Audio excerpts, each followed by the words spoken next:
Kung hindi ka kikilos, edi walang biyaya.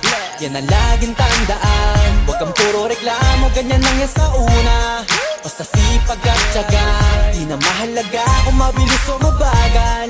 Huwag lang magkulang sa gawa, maniwala ka lang, lahat din ay magbubunga. Basta tuloy-tuloy ka lang. Oo, minsan kakapagod, pero hindi huminto. Tuloy-tuloy sa pag-abante, di na nga lumiko. Kahit sa haba ng binyahe, aral din ang napupulot. Sa trabaho, doble kayod, minimum man ang pasahod. Pero di naging hadlang at masasabi ko lang, sa umpisa ang mas mahirap dyan ang katamaran. Eh para mo na rin sinabing hanggang dyan ka na lang. Ang mapapayo ko sa'yo ay enjoyin mo na lang. Hindi ka kikilos, edi walang biyaya. Yan ang laging tandaan. Huwag kang puro reklamo, ganyan lang yan sa una. Basta sipag at tiyaga, di na mahalaga kung mabilis o mabagal. Huwag